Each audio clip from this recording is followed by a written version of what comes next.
We're changing things up a little bit this week. We're going to be talking with Mark Ebner. He is an investigative journalist who's covered celebrity and crime, culture for publications such as Rolling Stone, Maxim, Details, and Spy, as well as Hustler and Playboy. Mark has investigated such controversial subjects as Scientology, dogfighting, and the Ku Klux Klan. First of all, the thing, I did want to talk first of all about Scientology because I know, having been a lawyer here in town, that even lawyers are reluctant and reticent to represent Scientology because even if they're representing them, they find themselves being followed and being watched, and that there's a team of people within Scientology who actually work with lawyers that they've hired, and people found that when I was an attorney years ago, they found that to be a difficult experience. I can't even imagine how difficult it is to actually write about them and to be adverse, writing something that they don't want to hear.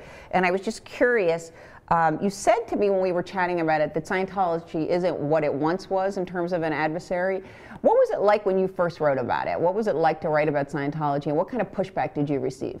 Well, to be perfectly honest with you, I wrote an expose called "Do You Want to Buy a Bridge" for Spy magazine back in 1996, which was pretty much the dawn of the internet. So I really didn't know much about this.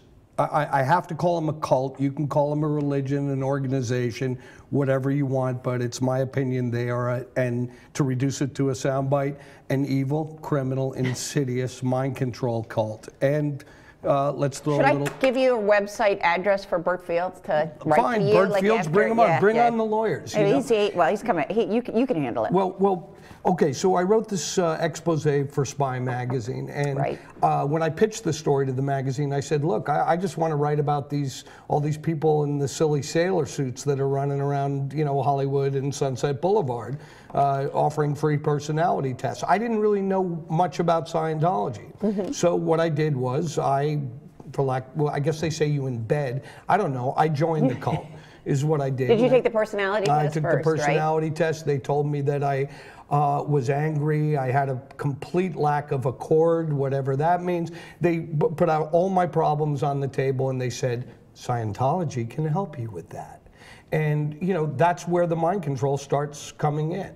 Before you know it, you're hooked up to this arcane device, which is basically a lie detector machine with two... Is that the e-meter? Yeah, it's where you hold the e-meter, yeah. Okay. And I should point out that Kirstie Alley has a beautiful e-meter. It's, I believe it's toothpaste colored. You know, it's a mint green. Anyway, So could you pick your own, decorate your own e-meter? Yeah, if you want to pay, you know, up from $5,000 to own your, you know, to own your own e-meter. Okay. But yeah, before I knew it, I'm hooked up to these cans, alligator clip to an e-meter, and they're doing what amounts to hypnosis on me. And, you know, every day, I would keep a journal as I went along, you know, through the days in the cult for as long as my Spy magazine budget would afford me. And were you living out here at the time? Yeah, so you had seen. I mean, because as we're talking about, Scientology is a big presence in Hollywood, and there's a lot of different buildings. And when you do walk down the street, and I know you wrote about it, there's a lot of people out trying to... Sure, they have a big presence, mainly because, and you know, to your point about me telling you that Scientology is not as powerful as they once were, they are indeed real estate rich. I mean, they've got the big blue building on that you can't miss on Sunset Boulevard, that beautiful hotel that they turned into a quote-unquote celebrity center. They've got property up and down Hollywood Boulevard, and they're into all kinds of shady, what I assume are shady real estate deals all over town. They just recently bought the KCET building, our bastion of public television, is now going to be Scientology's attempt to blast off in the future of digital promotion, and that's what they do. However, real estate rich, yes. Membership, very poor. I would argue that there are probably worldwide less than 50,000 adherents. Really? Oh, absolutely. That's interesting. Yeah, and you know, and because those buildings are pretty full. Keep in mind, no, they, you know, listen, it's easy to. Well, I live looking into them. I understand. So, you can, not that I'm looking into them, right. but yeah. You can fill a parking lot with cars, but their membership, but no, the secret's out. You mentioned South Park.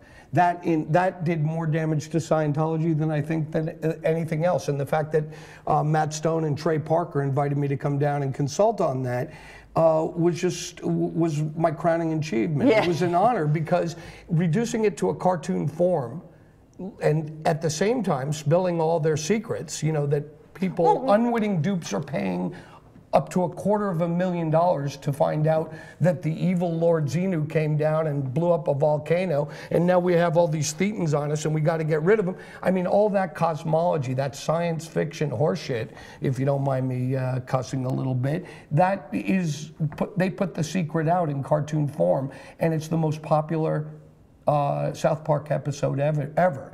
And it's still getting millions of hits on YouTube or wherever it's airing. Well, let me ask you, what were the secrets that you uncovered, and at the time, it's a two-part question, and then what was the response when your article actually surfaced, or even before your article surfaced? Well, I think primarily I called a cult a cult, and I was able to show, how it operates as a cult as opposed to a religion, a faith-based group. You know, it's like, listen, I mean, believe it or not, I'm kind of a, I live and let live sort of guy. I mean, I don't care what you believe in, but with the coercive and fraudulent tactics and the idea that they're running a business, and 501c3 tax-free, that doesn't sit well with me. I exposed a lot of that. The idea of the business I don't find particularly compelling, because I think a lot of churches and synagogues function in a similar fashion, except for hopefully not with, taking people, mind control or the different things that you're talking about. Right, but right now we're finding out, and I alluded to this in my original story, is the abuse that goes on. It's the kind of stuff that their celebrity adherents, Tom Cruise, Kirstie Alley, John Travolta, Ann Archer, they don't see what's going on. But right now, we have 3 top executives, and a 4th one just came out, and I'll name them. Mike Rinder, Marty Rathbun, and a woman who ran their spiritual mecca I was reading in Florida, Debbie Cook, have all been out testifying to the systematic abuse that the lifelong adherents go through. And we're talking about imprisonment, beatings, all the kind of torture, disconnection from family and friends. And these are all hallmarks of a really dangerous cult. And do you really think that? Because I've talked to Tom Cruise about Scientology. I mean, and particularly during the period. Well, it was a normal interview. He talked about his faith, and I listened, and occasionally, talked about my faith. But because I'm going to say something about me when I'm talking to anyone. But anyway, when you're interviewing him, he's really talking to you as if it is a religion, and it's a religion that is about self-empowerment and some of the sort of Dale Carnegie kinds of aspects of fixing your lot in the world by being proactive. And so I'm curious, what is it that you're saying you could see that it had the hallmarks of a cult? I do know, and I think that many of our viewers know about the people that are coming forward and exposing that they were held against their will. I mean, real, actual criminal charges. Well, look, Tom Cruise is not only, as portrayed on South Park, trapped in the closet, so to speak, he's also trapped in the cult. And this is twofold, in my opinion. A, he's fully indoctrinated. I mean, this is years and years of, I don't want to say brainwashing, so I'll keep going to mind control. And those are the techniques they use. So he doesn't know black from white, and he's bought into all this science fiction baloney. Okay, now, here's my issue with Tom Cruise, is simply this. He also functions as their poster boy, their marquee for Scientology. So unwittingly or not, ignorance is no excuse. He's out there selling the cult. And what happens, people will say, oh, well, Tom Cruise is in it. Look, he's in, a hit movie. It must work for him. Mission Impossible boy, that sort of thing. And these people are duped into the cult, and their lives are essentially ruined. So basically, you're saying that people, the stars that are out in front, like a Kirstie Alley or Tom Travolta or Tom Cruise, are selling a product, a church, a faith, what they believe to be a faith-based group, without real knowledge of what's going on. Do you believe they don't know? Actually, Yeah. Allison, I'll go one step further. Okay. They have blood on their hands. These celebrities absolutely do, because they're promoting something on which a cult whereby we have, there are bodies.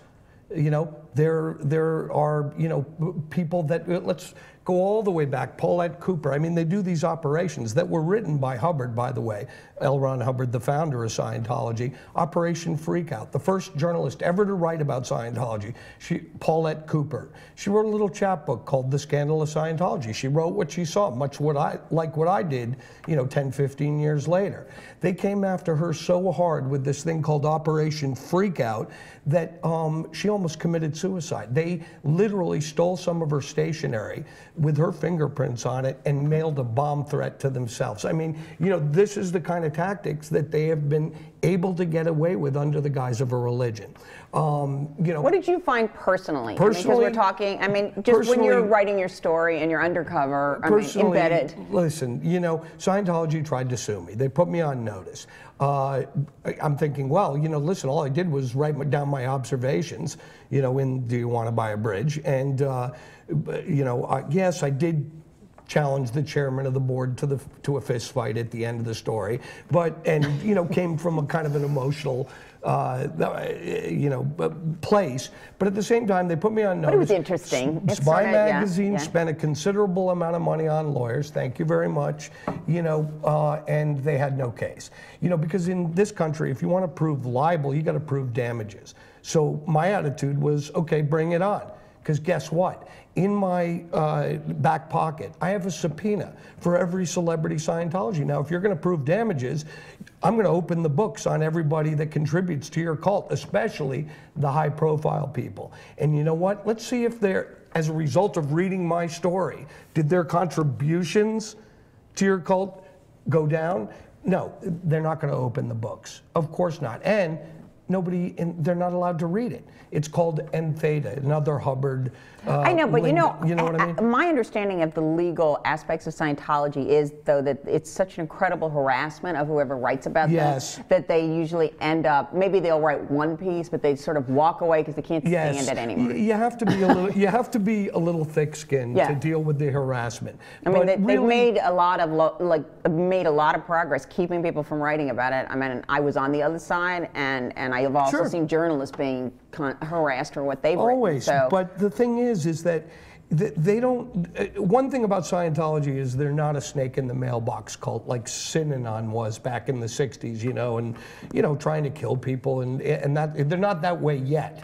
And what they try and do is they try and litigate you to death. That's what. But when they have no case and you put it in their face, they back off. And the harassment that I haven't seen them back off. That's why litigating somebody to death means doing it until they don't write again. Well, my advice to any journalist that deigns to write about Scientology, if they come at you, write 5 more articles, blog about it, expose them at every angle. They, listen, they don't have the firepower anymore. What are they going to do? Let me just ask you this, though. When you... Allison, I've made a cottage industry out of writing about Scientology. I have filed dozens of stories. Everything from Star Magazine to, glossies to, oracles throughout the world. They come to me. So what? I'm the Scientology guy. I don't want to be that guy for the rest of my life, but I'm a hack. I write for commercial purposes, and when the job's there, they know who to come to.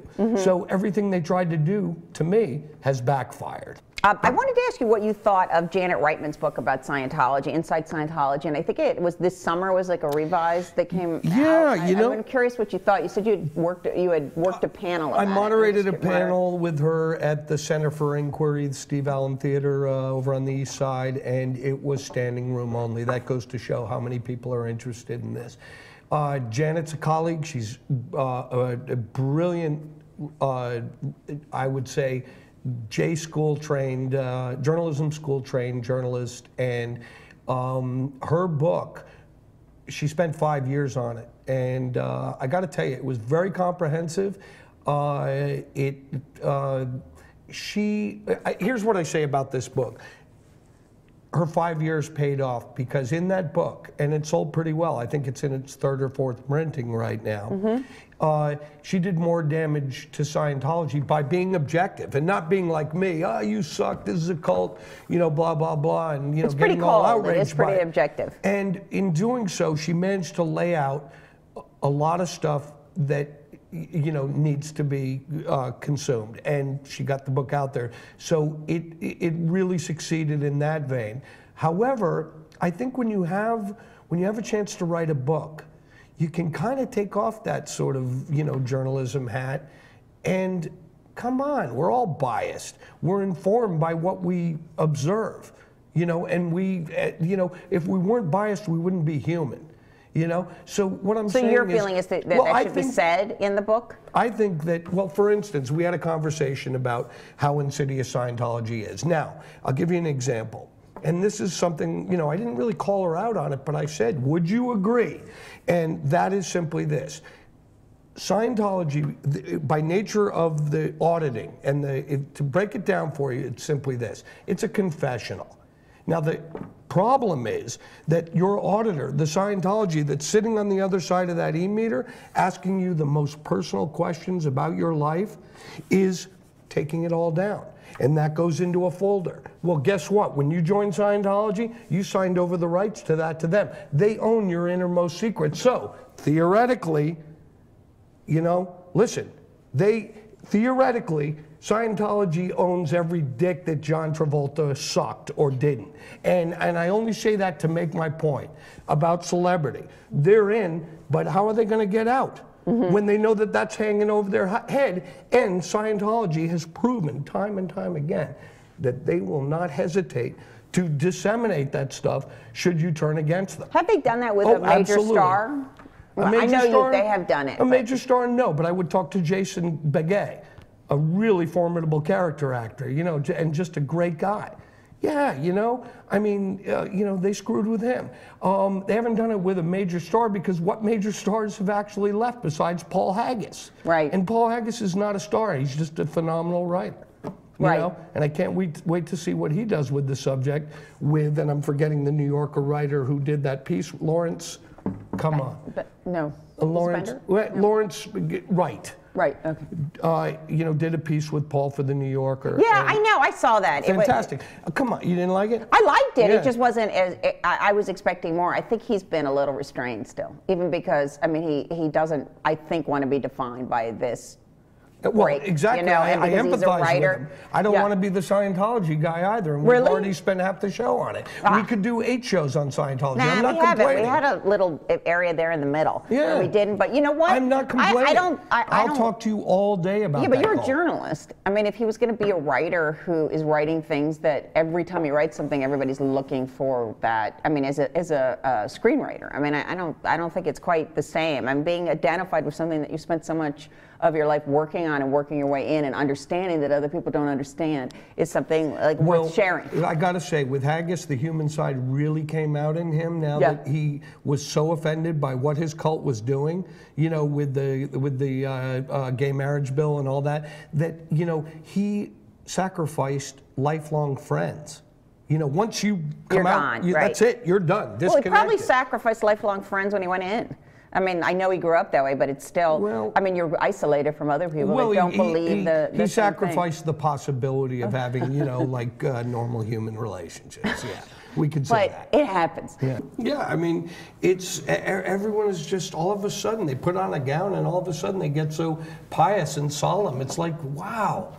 Just have you covered the Oscars? Can I please buy you a sense of humor? No, but I did give the writer of Battlefield Earth, you remember that disgrace that John Travolta starred in and got pushed through with Warner Brothers as the distributor. I did give a Razzie Award to the writer of that particular piece of shit. We actually admitted, when he took his award, the writer, he said, I wrote the worst screenplay ever.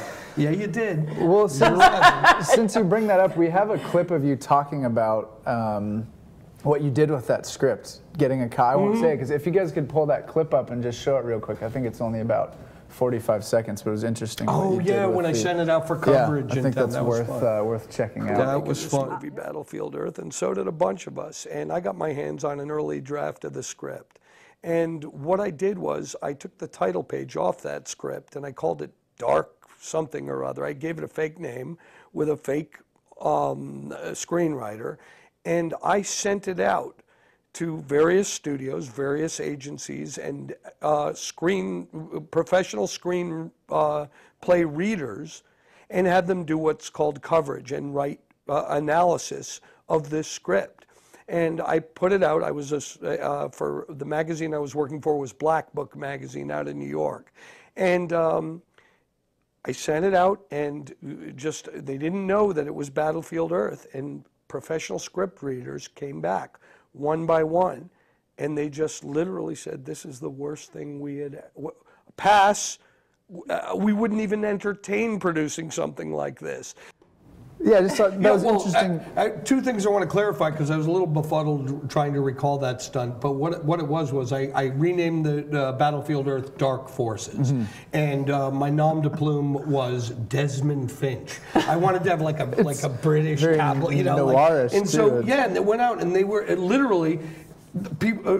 Professional script readers were writing ham-fisted dialogue. This is a doorstop, you know, much like Hubbard's book that it's based on was too. You know, I mean, they were just virulently like, don't make this movie. But it goes to show you, this is a time where John Travolta was on a roll, and, you know, hey, there you go. Sure. You know, they made it, and wow, so bad. Yeah, I've caught about 5 minutes of it, and that was enough. Yeah. And you have been an excellent guest as well. Yes, unfortunately, we came to the end. We're at an hour. Well, we have to have you back to talk some more, because we are leaving Touchdown. We spent the whole time on Scientology, which No, we didn't. We had a ball. We went around the world, and this was great. So have me back anytime. I would love to have you back, and I think that our audience probably learned more today than they might in a year of journalism school. There's a lot in there. People should watch this and listen carefully, because he's telling you a lot of stuff that actually works. So thanks for coming. My pleasure. You. And it was a pleasure. Yes, Thank indeed. you. Okay.